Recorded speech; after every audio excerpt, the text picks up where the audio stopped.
And we'll hit the lights. Do people have any questions from the material we discussed on Friday before we revisit the citric acid cycle or go ahead with that? Is there a question there? Okay.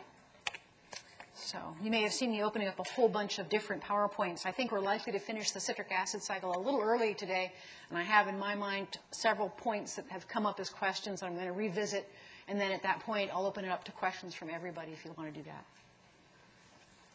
I also want to remind you, I think you've gotten an email already, but just to remind you that today at 5 o'clock, Lynn will be leading a study section in the review session, rather, in the Watsky Auditorium, Bowen, just sort of right over there.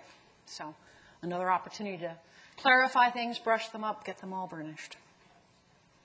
All right, well, let's go back to the citric acid cycle. I believe we just finished talking about the regulation of the citric acid cycle, the fact that there are several irreversible steps. So although it's not a linear thing where you can stop stuff at the top, as a cycle, it does have irreversible steps, and those become good targets for regulation. And that most of the regulation here makes sense in terms of the energy status of the cell. I'm tempted to try, well, let's just stick with, I may experiment with using the pointer in a way that lets me leave marks on the screen, but I'm not going to start right now. But if we look at the things that are causing feedback here, we can see that they're all things that are markers of energy status for the most part. They're either products of the cell, of the cycle itself, like NADH or citrate or succinyl-CoA, or markers for low energy status like ADP, which is not itself part of the cycle, but is a good marker for energy status. And the role of calcium is as a higher order kind of regulatory thing that allows input from other sources. Well, the citric acid cycle, when you think about it, is a pretty amazing thing. Here you've got this series of reactions that goes clear around. It oxidizes the carbons in the things around the way. It's churning out NADH that can be used for oxidative phosphorylation to make more ATP, and so on. How did something that was so perfectly complete in and of itself ever get started? It seems inconceivable. You could build it up piece by piece.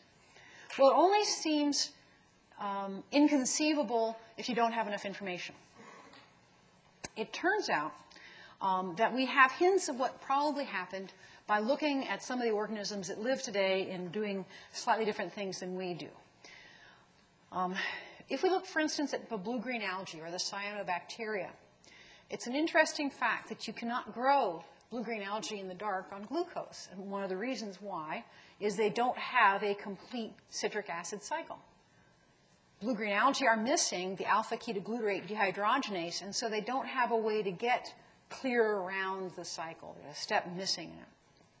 And so if we stop and think about this beautiful, complete cycle in new ways, we can back up a bit and see that the parts of it might have been useful before the whole cycle was there. So let's start at where we started before with acetyl-CoA and oxaloacetate making citrate via citrate synthase. The part of the cycle that goes on from there is an oxidation series. There's dehydrogenases in there that are producing NADH, the reduced form of NAD, that's good for energy production later on. But the carbons are getting oxidized. And so this part is an oxidation pathway that is producing NADH for useful purposes. And it's producing some compounds, especially alpha-ketoglutarate, that we're going to see is a potential precursor for biosynthetic purposes. So this part of the pathway could have been useful biosynthetically even before there was a complete citric acid cycle. What about the rest of it? Well, you may remember that in here there were some reactions that were not very favored to go in the direction we see them going now, but they're pulled in that direction by the rest of the cycle. In the absence of the complete cycle, the natural tendency for those reactions would be to go in this direction. And these are reductive steps. These are things where the compounds are getting progressively more reduced. And in fact, we find that both oxaloacetate and succinate are quite useful biosynthetically. And so it's quite conceivable that this part of the citric acid cycle had a useful existence back before there was oxygen in the atmosphere as biosynthetic pathways. And we do see that these parts of the pathway used that way in anaerobes. Anaerobes don't have a use for oxygen. Some of them just simply don't have a use for them. Some of them can't tolerate it. And yet they have these reactions, and these reactions are used biosynthetically exclusively in those organisms. You may have remembered that I talked about the citric acid cycle as being an amphibolic pathway, and we've talked a bit about how it can be used catabolically to oxidize things. And I'm trying to remember if we've gotten to the anabolic part of how you pull things out of it to make more stuff. But there's definitely many points along the way where you can pull things out of the citric acid cycle to use synthetically. Now, there's actually kind of a clue if we look at one of the missing enzymes in the pathway, which would be right about there. So alpha-ketoglutarate dehydrogenase is one of the enzymes that's missing in the blue-green algae, and one of the reasons why they have just this branched pathway rather than a complete cycle. If you look at the structure of alpha-ketoglutarate dehydrogenase, its structure looks a great deal like the structure of pyruvate dehydrogenase. And when you look at what the two enzymes have to do, they're very similar kinds of reactions. They're oxidizing a carbon, they're producing NADH, they're producing an acyl-CoA compound. The overall point of those two enzyme complexes is very similar. The only difference is pyruvate dehydrogenase uses pyruvate as its substrate. Alpha-ketoglutarate dehydrogenase uses alpha-ketoglutarate as its substrate. All it would take to evolve that enzyme from pyruvate dehydrogenase would be to give it a little bit bigger substrate binding pocket. The catalytic events that are going on are indistinguishable. And so it's quite possible that this is one of the steps that was made possible, the completion, if you like, of this as a cycle as opposed to two branched biosynthetic pathways. And you may remember back when we were talking about enzyme mechanisms and enzyme structures, the idea that we can look at the enzymes as having a core, sort of a platform with catalytic residues, and then loops around that provide for substrate binding. And that when those loops are changed, the substrate binding is changed. So we have concrete evidence, both genetically and in the laboratory, to say that something like this is conceivable. There's no time machine, so we can't go back and prove that's how it happened, but it certainly is conceivable. Okay. When people started studying the citric acid cycle, it was initially conceived of as a reductive cycle. That is, in the earliest studies of it, they imagined it going in the other direction from the one in which we know, in fact, it goes in actual cells. So oxaloacetate was reduced to malate, which was reduced to fumarate, which was reduced to succinate, which would have had a carbon dioxide fused on to make the alpha-ketoglutarate, another carbon in, and so on up. And although in sort of a physicist's ideal world this would seem conceptually possible, in practical fact, the reaction here of acetyl-CoA and oxaloacetate making citrate is so strongly favored in the forward direction that the pathway could never have been used in that way.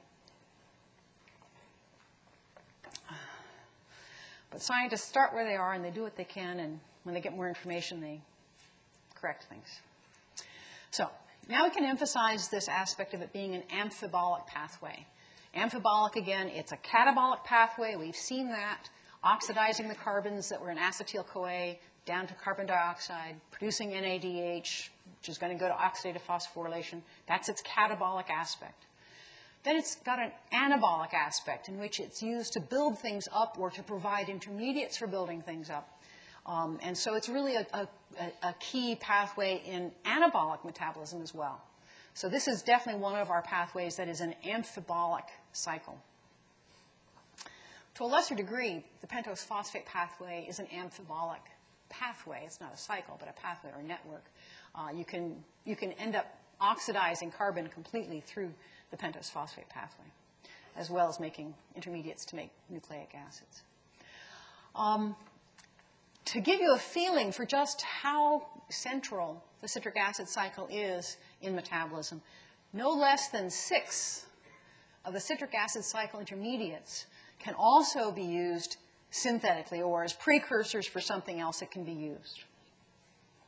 Succinyl-CoA, for instance, is the building block which is needed, multiple copies of it, to build up that tetrapearl ring that makes the heme group.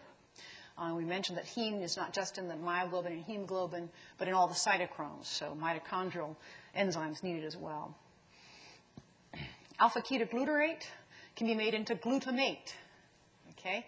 So here we can see why it's got that funny name. So glutamate is that amino acid that we learned a while ago.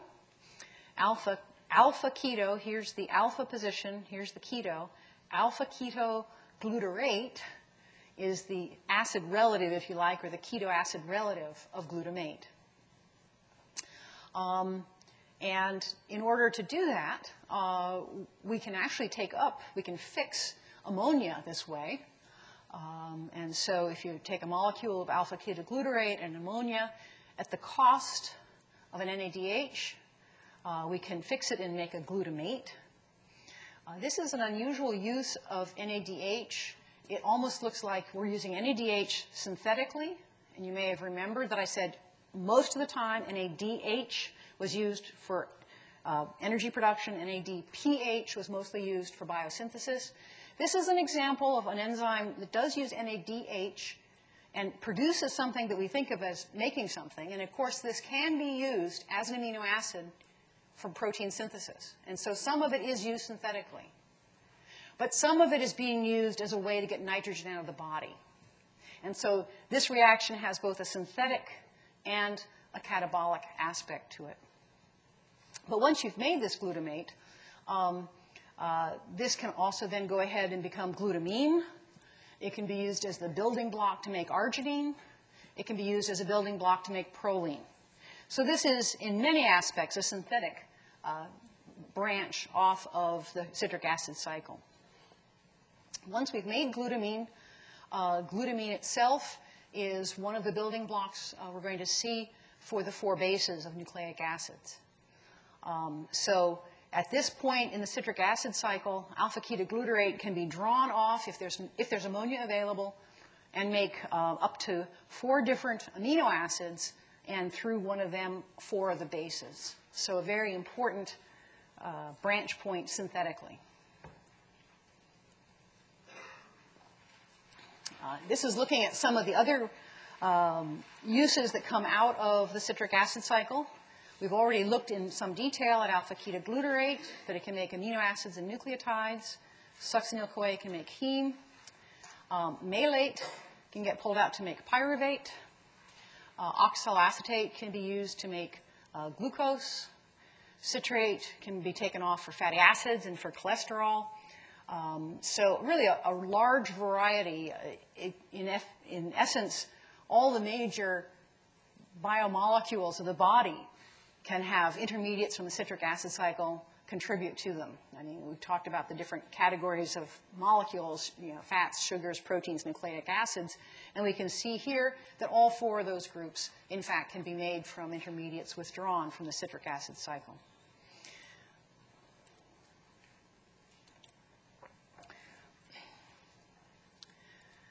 So that kind of contribution may not all happen in the mitochondrion. The citric acid cycle itself, oh, that looks a little ugly. Sorry about that. Does it look better on your handout? Let's see. All right. I'm not quite sure whether I mentioned this or not, but the citric acid cycle itself takes place inside the mitochondrion. Glycolysis and gluconeogenesis are cytoplasmic behaviors. Glycogen synthesis and breakdown, that happens in the cytoplasm. The citric acid cycle is the first major metabolic pathway we've hit that has a compartment that keeps it separate from the rest of the cell. And so if all those things are going to be used in other ways, there has to be some way for there to be exchange of compounds to get that to happen. And this is looking at some of those exchanges going on. So for example, if we wanted to withdraw some citrate to be used for making lipids, lipid synthesis happens in the cytoplasm. So we've got to get that carbon backbone out of the mitochondrion into the cytoplasm if we want to use it. And there are shuttles that permit that to leave there. In the cytoplasm, another enzyme, ATP citrate lyase, will spin off an acetyl-CoA, and that can then be used for biosynthesis. We'll see that in a little bit. That leaves us with the 4-carbon backbone of the oxaloacetate. A cytoplasmic form of malate dehydrogenase can make the oxaloacetate into a malate. A special enzyme called malic enzyme can convert the malate into pyruvate by discarding a carbon dioxide. And then that pyruvate can go into the back into the mitochondrion, and through the enzyme pyruvate carboxylase and the expense of some energy, make oxaloacetate. We've seen that reaction when we were thinking about gluconeogenesis. Actually, no, excuse me, that's phosphoenolpyruvate carboxykinase. And then oxaloacetate feeds back into the cycle, and we can go on to the citrate, which can go back into the cycle or leave into the cytoplasm, depending on what's needed. If we pause for a second, look at malic enzyme. Here is malic enzyme working, and it is actually an oxidation reduction reaction. So you end up producing a little bit of NADPH in the process. So you have lost a carbon dioxide there, but you've generated an NADPH, and that's a good thing because lipid synthesis needs NADPH. So this isn't a wasteful step at all. It's being willing to pay a carbon dioxide in order to get an NADPH. If you kept taking things out of the citric acid cycle for very long, it would end up having very few intermediates, and it would lose its capacity to oxidize things because there would be such a slow flux, so small a flux through the cycle. There wouldn't be very many compounds in there to support its activity. And so if compounds are taken out of the citric acid cycle for biosynthesis, at some point other ones have to be put back in to fill it back up. And there's a special set of reactions that are used to refill the citric acid cycle, and they're called anaplerotic. Anaplerotic reactions are ones that contribute intermediates back into the citric acid cycle. And when you increase the intermediates in the citric acid cycle, you increase the flux around. And some of them are pretty transparent. We mentioned that alpha-ketoglutarate could produce amino acids. Not too surprisingly, it's also possible to feed amino acids into the citric acid cycle. Succinyl-CoA can be replenished from amino acids and from odd-chain fatty acids. And we'll see a little bit more about that later on. There are amino acids that can feed in at fumarate. We've mentioned pyruvate carboxylase to give us oxaloacetate. So there are a number of different places where the citric acid cycle can take in new intermediates to bring the level back up or even higher, depending on what the demands of the cell are. So,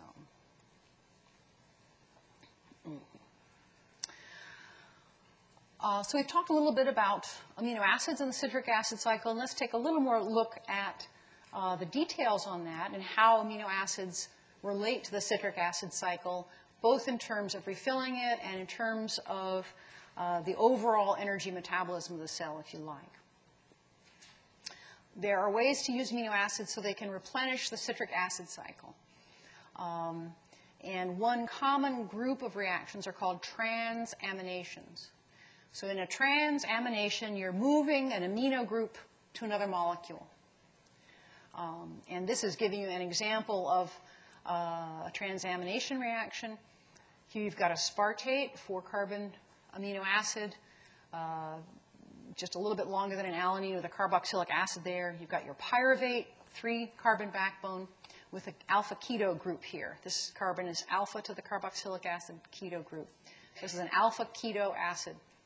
And the general pattern of transaminations is exchanging the nitrogen to an alpha keto carbon. So here's your aspartate with an alpha amino group and an alpha keto group. After the transamination reaction, you have a 4-carbon backbone with an alpha keto acid, which is actually oxaloacetate. So that's an intermediate to the citric acid cycle. And alanine one of the smaller, simpler amino acids. And all we've really done is to exchange the nitrogen and the oxygen between them with no real energy input or anything. This is a freely reversible reaction. Here's another reaction we've got starting off here, in this case with pyruvate and alpha keto carbon. In this case, we're going to work from glutamate. Here's your alpha amino group. If you were to transfer this nitrogen to the pyruvate, you'd get an alanine again, and now have back out alpha ketoglutarate. So you can see that alanine aminotransferase can move the nitrogen groups around in such a way that, depending on what the demand is for particular amino acids or the demand for intermediates in the citric acid cycle, you can produce a number of citric acid cycle intermediates to replenish it, anaplerotic reactions at no cost that just simply take advantage of compounds hanging around like pyruvate and so on.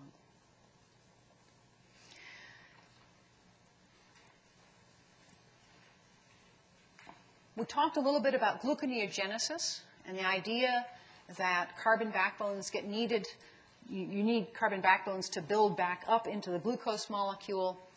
And along the way, oxaloacetate was one step in that rebuilding process. This is one of the ways in which amino acids can contribute the carbon backbones that are needed for gluconeogenesis. And so if the situation is dire and you're fasting and the body is turning up gluconeogenesis, they will often also be turning on a low rate of protein breakdown, typically from the skeletal muscles where you can spare it, to provide carbon backbones. And then, since you don't want to waste your amino acids any more than you have to, the energy for that process will come from fatty acid oxidation. And we'll see more about fatty acid oxidation later on. Now, we can't use fatty acids to make sugars. Plants can. And this particular figure is looking at why it is we can't use fat to make sugar, but plants can. And this is a pathway related to the citric acid cycle that occurs in plants called the glyoxylate cycle. And let's look at the cycle first, and then we'll see strategically what it has accomplished.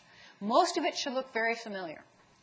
We've got the oxaloacetate and acetyl-CoA giving us citrate, the 6-carbon tricarboxylic acid.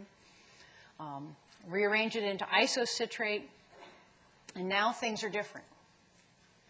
A new enzyme called isocitrate lyase can split isocitrate into glyoxylate, this little 2-carbon piece, and succinate, which is an ordinary authentic type citric acid cycle intermediate.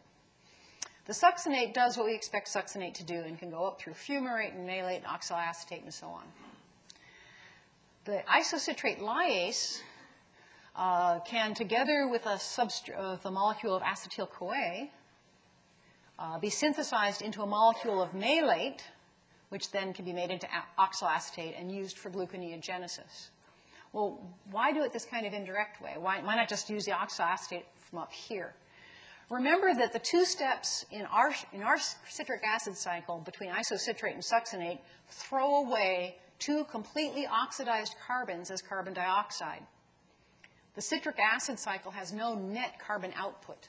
Because of those 2 decarboxylation steps, if you feed in an acetyl-CoA, you don't get net carbon out of it. You lose those 2 carbons either on the second pass or so as carbon dioxide.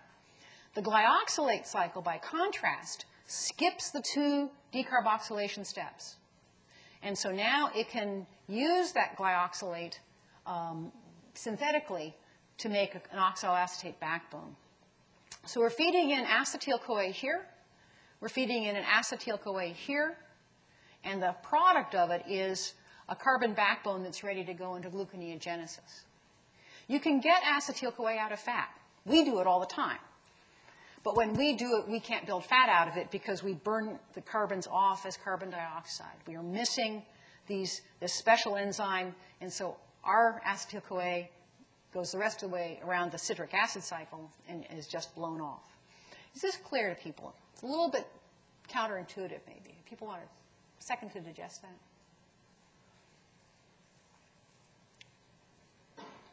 There's an old physiology saying, which is that fats burn in the ash of protein. And what they mean by that is that fats, meaning acetyl-CoA molecules from fats, depend on the ash of proteins, the oxaloacetate, the alpha-ketoglutarate, that's left over when you've partially used up your protein. So the proteins can provide new intermediates. They can be anaplerotic for us. But the fats can only provide energy. Okay.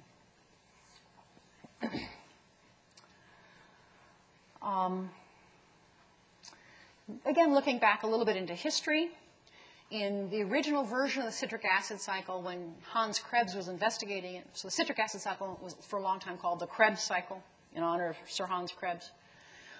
In the original cycle, the input to it was thought to be simply pyruvate, so oxaloacetate and pyruvate giving citrate. And he included a stage where aconitate was an actual intermediate. And if this had been true, then you would have predicted that the carbon that came in from pyruvate would have been symmetrically distributed across the subsequent compounds in the pathway. And this just builds that up in a little bit of more detail. If we were to feed in an oxaloacetate that was only labeled at one end, I'm not sure if you can see that carbon, can you? In the handout as being a little different. But the one at the bottom, we're going to label it. And remember, oxaloacetate is an asymmetric molecule. Since it's got a keto group there, it's not the same at both ends. So in the proposal that Krebs initially had, here's your labeled oxaloacetate. You fuse in acetyl-CoA, and now you have your citrate with carboxylate group that's labeled. If you look at this molecule looks symmetrical, doesn't it? It looks symmetrical. And so they predicted that after the passing through the aconitate step, you should have the radioactive label at either this end or at that end of the aconitate, because the citrate looks like it should not know one side from the other. And if it were this one labeled in aconitate, then it would stay there in the isocitrate and alpha-ketoglutarate, whereas the other end of the molecule would appear at the opposite end of alpha-ketoglutarate. But that wasn't what was found. That wasn't what was found. All the molecules that were found were of this form. So somehow or other, in fact, even though this is a symmetrical molecule, the enzyme could treat it asymmetrically. And they learned something very important about the structure of enzymes and about how enzymes work by puzzling about this. And this is sort of showing you again the idea that if there was an aconitate intermediate, that would permit for the scrambling along the way. But that intermediate was a hypothetical intermediate that was never found. So what did turn out to be is this, is that if you think about the fact that the citrate had to bind to an enzyme for the reaction to happen, if for a moment we think of that enzyme as just a sheet of paper, and we give the different groups coming off the central carbon different colors, two of them are the same and can be colored the same color, two of them are different. When this mirror symmetrical compound sits down, it becomes asymmetrical. The surface of the enzyme is breaking the symmetry by binding to one but not the other of the two green groups. And this is the reason why radioactive carbon does not get scrambled between the citrate synthase and alpha-ketoglutarate dehydrogenase. When we get to succinate, succinate is a completely symmetrical molecule, and at that point, it is, in fact, scrambled. There are some variations on the citric acid cycle. Here's one of them. So in some microorganisms, the alpha-ketoglutarate goes to a succinate semialdehyde after a decarboxylation step. And then from the succinate semialdehyde, there's a redox reaction that then goes back to making a succinate with an NADH there. How would the energy yield of this pathway compare to the one that we have?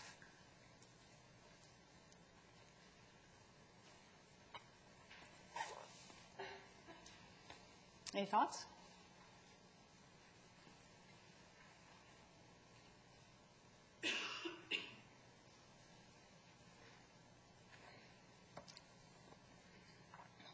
Well, in getting from alpha-ketoglutarate to succinate in us, there is an NADH made.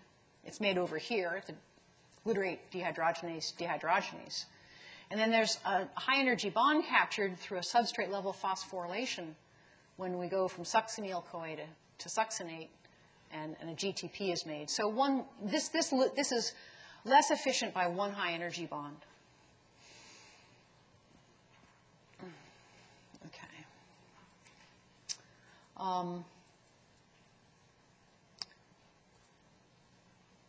I think we'll skip this for the moment, unless people want to talk about it. Do people have questions about the material we've talked about on Friday or today before I go to some of the other concepts in the last few chapters that I think have been a little bit of a challenge for several people? Any questions about citric acid cycle specific to begin with?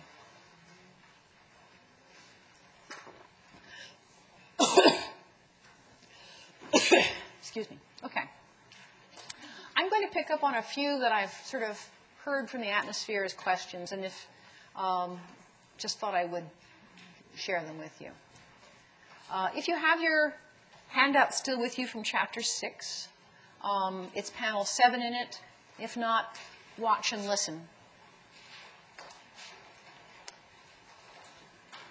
Right. This is a particular kind of, let's see now. Oops, no, page up. Okay, pointer options. I'm going to try. Okay, I'm going to try felt tip pen since we're in review mode here.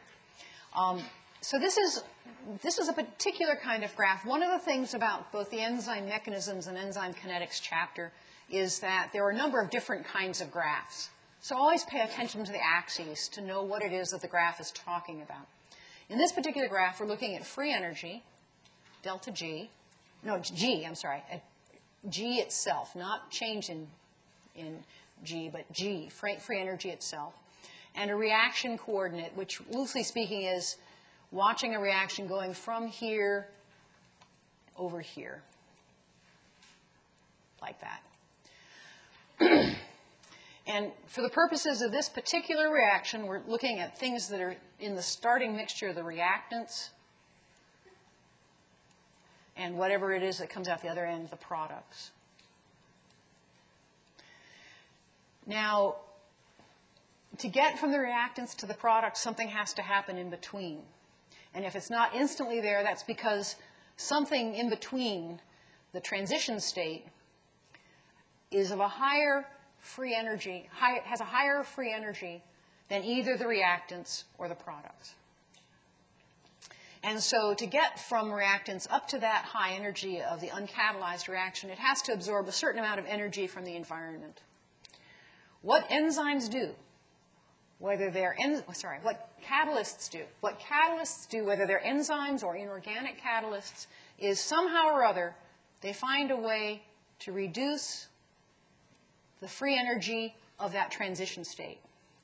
And so the free energy difference, the delta G of the transition state, is smaller than the free energy difference between the reactants and the uncatalyzed transition state.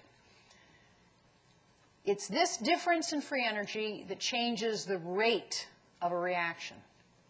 When you reduce the free energy of the transition state, you increase the rate. It'll take less energy from the environment, so it'll happen more often. If you're pitching marbles up a hill, if the hill is lower, more of the marbles will go over. This is in contrast. Let me see if I can find a different color. Oh, well, I'll just work with it. There's another delta G of this that might be of interest, and that is this one in here. This is the free energy difference between the reactants and the products. And the size of that overall free energy change is going to determine how far the reaction will go. If there's a small difference between the reactants and the products, at equilibrium you're going to have more product than reactants, but not a lot more. If there's a large difference between the reactants and the products, it'll go mostly to products. And so if at a certain point that difference is big enough that we call it irreversible, because under no conditions that a cell sees will it go in the other direction. But for many of the reactions we've looked at, especially the ones we say explicitly are reversible reactions, the balance between those will depend on the free energy difference. Any questions about this? And then the one other point I think I would want to make on free energy changes, if I can find it quickly. Yeah, that may be another chapter. Okay. Okay, maybe that's in the kinetics chapter. Let me escape from this one. Let's see. There you go. Escape.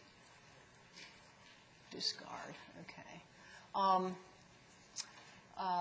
The other thing to keep in mind is in looking at that difference in energy between the reactants and the products, if you talk about the standard free energy difference, that's starting at standard conditions.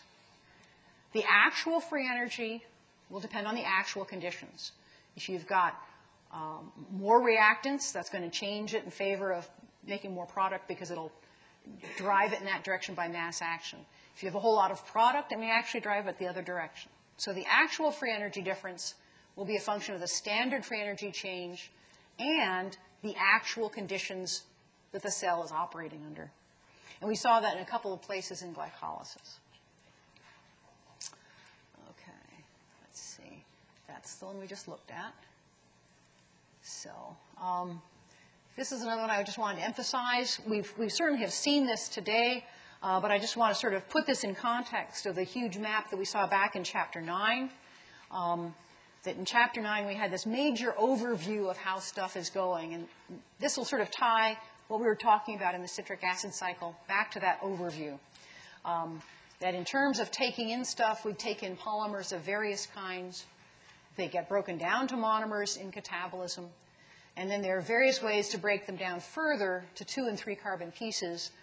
So far, we've only talked about one particular pathway for doing that, which is we've talked about glycolysis to break it down into 3 carbon pieces. We're going to see other pathways that do that too. And then those 2 and 3 carbon pieces can be fed into the citric acid cycle. So any of these precursors, any of these biopolymers, proteins, nucleic acids, polysaccharides, triacylglycerol, all of those things can serve as a fuel for the citric acid cycle. All those compounds can be oxidized if needed. The body obviously prefers to burn sugar and fat, but if times are either tough and you're eating up yourself, or if times are lavish and you've just got tons of it, citric acid cycle can certainly oxidize proteins and nucleic acids as well. And whichever fuel you're feeding into that citric acid cycle, they're all going to end up by making reduced NADH. And we're going to see that all this reduced NADH that we've been accumulating left, right, and center is going to get fed into oxidative phosphorylation, which is the body's main way of producing ATP and reducing NAD+. It isn't completely obvious from this diagram, and I did mention it, but we'll be coming back to that, is that this is showing the citric acid cycle as going around like that. We've started to see how you can pull things out of the citric acid cycle and build things up out of it as well. Any questions on this one before we touch on the next one? Okay. Hit escape and park that for a moment. And then I wanted to make another point then on the pentose phosphate pathway. We talked in glycolysis about the regulation at phosphofructokinase. We talked in gluconeogenesis that there was regulation over the phosphatase. We talked about the regulation of glycogen synthase. Pentose phosphate pathway, again, I did say this before, but I want to emphasize it again, is interesting because these enzymes are not regulated. It can make many different products. So overall, the pentose phosphate pathway can produce NADPH for biosynthesis. It can produce ribose for nucleic acid synthesis. It can produce citric acid cycle intermediates. Not citric acid, glycolytic intermediates. And these glycolytic intermediates can go right back into glycolysis. And so which ones are made is going to end up depending on which ones are used up by the cell. So a cell that's using a lot of NADPH is going to be emphasizing that aspect of the pathway, and just enough other reactions will go to keep that one running. Whereas in another one where the NADPH and ribose are roughly equivalent, the reactions will just tend to flow to replenish those as they're used up. So it's an interesting example of metabolic flux responding to use rather than to a single key enzyme. And I think maybe one of the reasons why that's true is when you look at the full, let's see if I can get back to a full pathway for that. So if you look, I guess that's as full a pathway as we have right now. This is really like a network. How do you regulate a network at a single point? I don't think you can. And so it really makes sense that the pentose phosphate pathway would, in fact, respond to the withdrawal of its substrates. Just to sort of add a little keynote here, the pentose phosphate pathway is so good at doing this kind of shuffling to meet up with whatever the substrates are that are being taken out, that there is a muscle disease, a genetic muscle disease, in which muscle phosphofructokinase is inactive.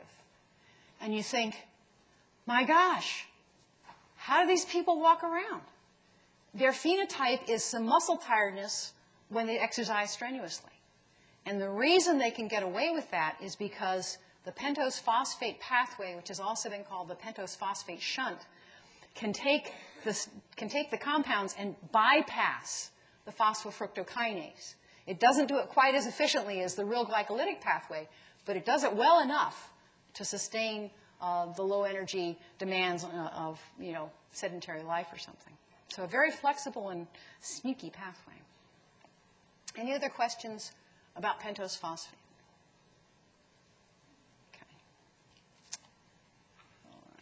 And I think that was all the ones that I had highlighted from people's questions. Do people have other questions that they would like to have clarified right now?